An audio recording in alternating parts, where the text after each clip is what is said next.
1.29 million. Can you believe that? 1 million people like a photo of me.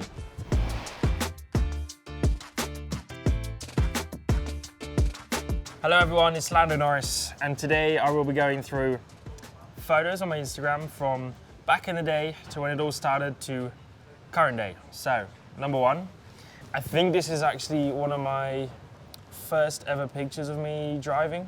Cleaning the tires and basically getting rid of that rubber buildup and so on. Because I like to be quite interactive with the go-kart, and I used to always take it apart, put it back together and so on. Because it's kind of when it all started for me, so a nice thing to look back on. Number two, obviously I'm not quite lifting this one up. I wasn't quite at this point yet, probably still I'm not. I was very, very small, still am in a way. I was always a few years behind in terms of fitness and strength and everything because I was so small. But I'm all good now, so it all paid off. Okay, number three, this is the World Championships karting. So it's my final, pretty sure it's my final ever race I did in go-karts. The World Championships, so the most important one, which I managed to win. So because I was so small and the go-karts were so fast, I used to like fall out of the go-kart around the corners because it was so grippy. My body would basically just fly out because I wasn't heavy enough. We used to have to Velcro my whole back.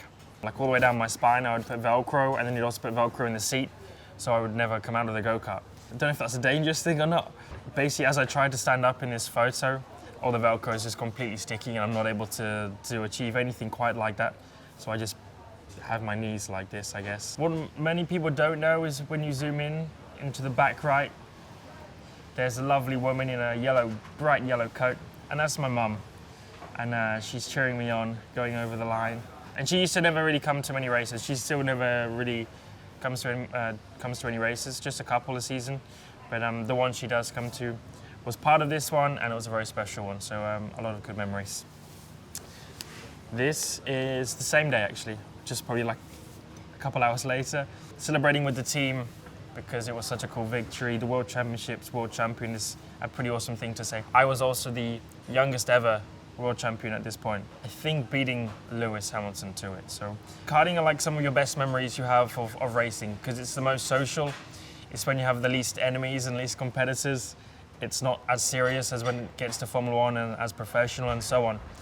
The go-kart I was using at this time was Fernando Alonso kart. So Fernando helped me a little bit achieve this. Now I've grown up and I got to Formula One. I had my opportunity to kind of give something back. And that was to create my own go-kart. It's miles better than the Fernando Alonso go-kart. So that's why this team now runs my one. And we've already won a couple of races. Ricky is like the main guy running my kart, so he's like the factory team or the official team running the LN kart. Next one, just over a year and I won my first car series. And British Formula 4. This is with Trevor Carlin.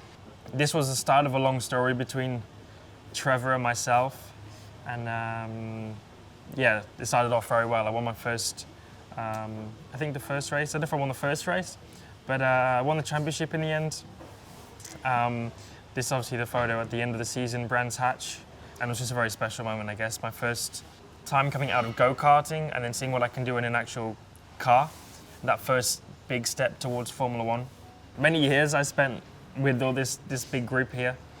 There was ups, there was downs, there was funny moments. I had a fair share of teammates. I had Colton Herta, who's an IndyCar driver now, IndyCar race winner. Some of the best moments were with him because we used to travel everywhere to get together in a way. We used to go to the tracks together, come back. So spending time with the mechanics, spending time with Colton, he was quite a character. We used to get up to a lot of mischief. Just like journeys together, you know, when you're in the car and I don't know. No, I can't say it. Yeah, I don't know, just a lot of cool moments. Next up is, got no idea what year this is, 2017, day one. This is when it really does kind of all start, when I joined McLaren for the first time. But you can see I'm a lot smaller back here. This was cool, like I was so nervous walking into McLaren for the first time, probably every time. Not so much now, I feel like it really is home. The first few times you go in, it's quite nerve-wracking with like just the white walls everywhere. Such a huge and big place, so many people there. It was like not scary, but just nerve-wracking every time to kind of go in and feel like you're really part of such a big team, such a historic team. You know, standing in front of probably Senna's car here or something. So very special moment for someone who has dreamed of being part of this for many years, you know, since I was a little kid, like the first photo. Next up, Max Verstappen and little me. 2013. So I think it's one of the earliest photos you would have seen here. This is me in juniors, I think Max in seniors. Max was the kind of guy I looked up to at that stage. Being so young, because he won everything he ever did. I guess to get a photo with him here was pretty cool. 5,170 likes. It's the most liked photo to this point, but it's not necessarily the latest one. Oh, it is. Throwback Thursday. Probably me trying to get more likes by tagging Max or something. But yeah, this was a cool moment. This was actually after a terrible, terrible race that we had, or I had. I won it was 2 rounds of the European Championship.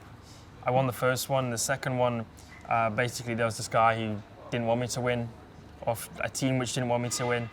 And their only objective was to try and take me out of the race and make me finish last, which they accomplished, and I did. And I finished last.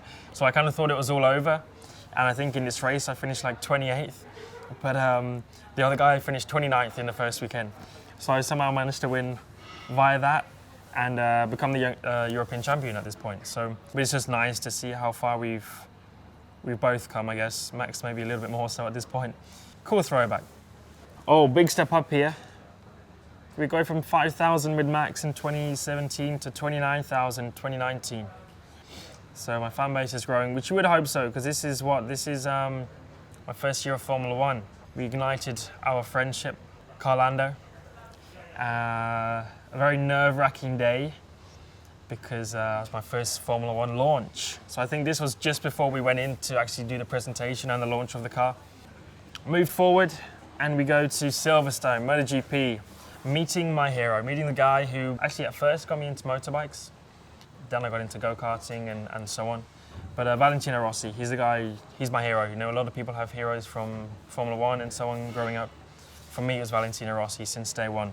This is my first event, my first MotoGP race I got to go to, which was pretty awesome. You don't realize how crazy they are and how fast they are until you actually go to an event and watch them. Yeah, just spending some time with the team, sitting on the bike and him talking me through everything and getting to watch the race. So pretty amazing day. 138,000 likes, so my most by quite a long way. Next, Carlos and myself. It's Brazil when he has his podium. 291,000 likes. Again, a big step up, but yeah, pretty amazing moment to be up on the podium. I remember that us all on the podium for the photo. I was just holding the champagne the whole time. I wasn't on the podium, and that kind of sucks. It's not a nice feeling when you have to be there with your teammate, but it's just as good in terms of the feeling you get there being with the team and so on. So next one, my turn. My first podium, Red Bull Ring, Austria. I mean, I hate champagne and wine and all that stuff. I enjoy wasting it, just poured it all over myself because I didn't want to drink it. You know what I love after a warm race? It's just a simple apple juice. It's the kind of guy I still am right now. Not any sparkling drinks, just something still, cold water, cold apple juice. Doesn't get any better than that for me.